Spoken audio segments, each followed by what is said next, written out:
नमस्कार दोस्तों, मैं रविंद्र त्रिपाठी आप सबका अपने YouTube channel cinema with Ravindra Tripathi पर स्वागत करता हूँ। मिराई मिराई एक फिल्म है जो इसी हफ्ते रिलीज हुई है।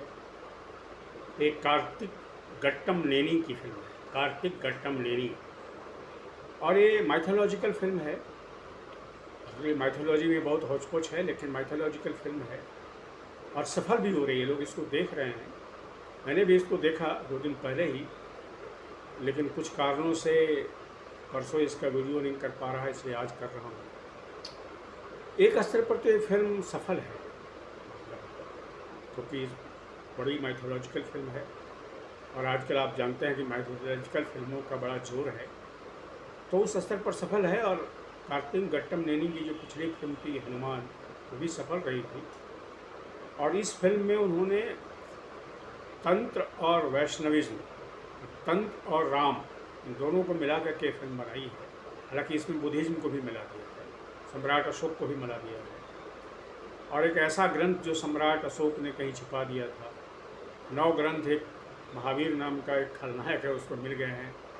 वो अमर होना चाहता है। अक्सर सारी मैथोलॉजिकल जो कहानियाँ हैं पूरी दुनिया में, वो अमरता को लेकर के, पर उस अमरता को चैलेंज करने वाले भी लोग होते हैं, चुनौती देने वाले भी होते हैं।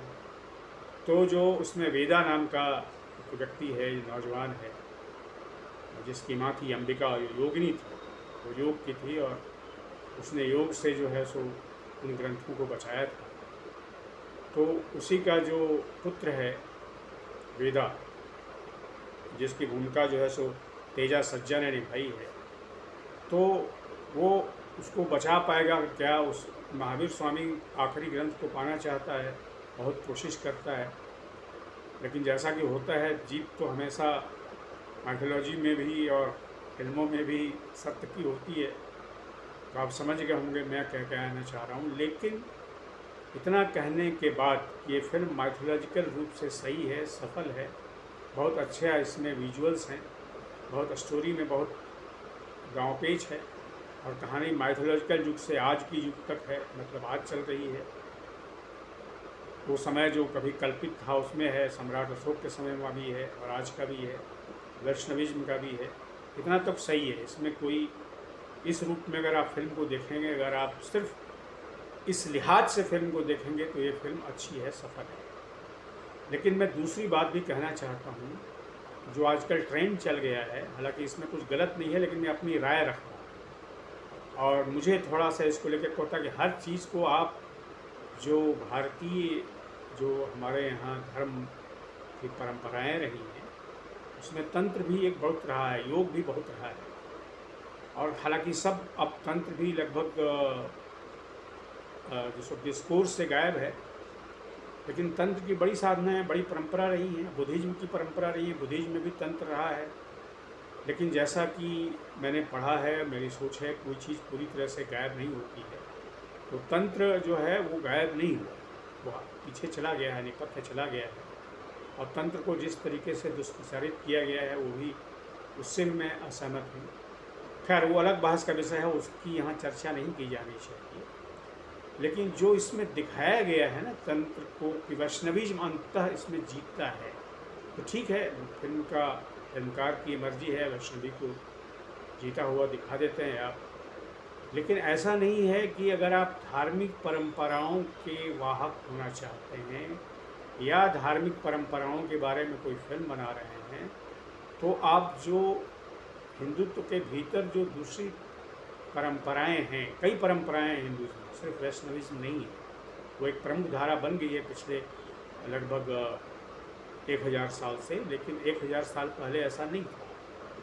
तो तंत्र है, योग है, इसमें योगिनी को दिखाया गया है जो श्रेया शरण है, योग से बहुत चीज़ों को ये कर लेती है, ख़त्म कर देती है। तो उनकी ताकत थी ना, तंत्र की तो ताकत थी, कम से कम माइथोलॉजिकल ही ताकत थी, रियल ताकत थी या नहीं थी। आज भी बहुत लोग तांत्रिकों के शरण में जाते हैं जो बहुत ही जाली तांत्रिक होते हैं, बंगाली तांत्रिक होते हैं, जो जाली होते हैं, उनका कुछ होता नहीं है। लेकिन तंत्र एज ए विजन, वो भी उतना ही पावरफुल रहा है हिंदुस्तान में जितना आज वैष्णविज्म हो गया है। लेकिन आवश्यक नहीं है कि जो चीज़ पहले परंपरा में थी, बीच में नेपथ्य में चली गई वो फिर सामने डोमिनेट ना हो। जैसे बुद्धिज़्म जो है एक लंबे समय तक भारत से लगभग गायब जैसा ही रहा, पूरी तरह गायब तो नहीं हुआ था, लेकिन गायब जैसा हो गया। बुद्धिज़्म की धाराएं तिब्बत वगैरह में रहीं, लेकिन अब बुद्धिज़्म फिर वापस लौट रहा है और दुनिया भर में बुद्धिज़्म के प्रति, चीन हो, थाईलैंड हो, अमेरिका हो, बुद्धिज़्म के प्रति एक नई उत्सुकता पैदा हो रही है। तो कोई चीज़ पूरी तरह खत्म नहीं होती, यदि लोगों की स्मृति का हिस्सा है तो खत्म नहीं होती। मुझे इस फिल्म से ऑब्जेक्शन ये है, और मैं अपने डेमोक्रेटिक राइट की वजह से कह रहा हूँ, मैं इसलिए नहीं कह रहा हूँ कि फिल्म बुरी है। मैथोलॉजिकली के रूप में फिल्म अच्छी है, लेकिन आइडियोलॉजी के रूप में मेरा कहना है कि जब आप सारी धार्मिक परंपराओं को छोड़ देते हैं, तंत्र को भी आप नेपथ्य में कर देते हैं, योग को भी नेपथ्य में कर देते हैं, और सिर्फ वैष्णविज्म को ही अगर आप प्रधान मानते हैं, जो कि आपका अधिकार है, लेकिन डिस्कोर्स के रूप में नहीं। ये सब धार्मिक परंपराएं रही हैं हिंदुस्तान में और उतनी ही सम्मान्य रही है। योग की परंपरा भी सम्मान मिला है, तंत्र को भी सम्मान मिला है, और आधुनिक युग में तो बहुत बड़े तांत्रिक रामकृष्ण परमहंस हुए, जिनको वैसे लोग तांत्रिक के रूप में याद नहीं करते, उनको भी एक वैष्णव संत के रूप में याद करते हैं, लेकिन रामकृष्ण मूलतः तांत्रिक थे और उनकी तंत्र के रूप में ही उनका पूरा जीवन एक तांत्रिक के रूप में। तो ये सब भी चीज़ें हैं जिसको हमें नहीं भूलना चाहिए। फिल्म देखते समय मुझे ये बातें ध्यान में आई, इसलिए मैंने आपके सामने कही।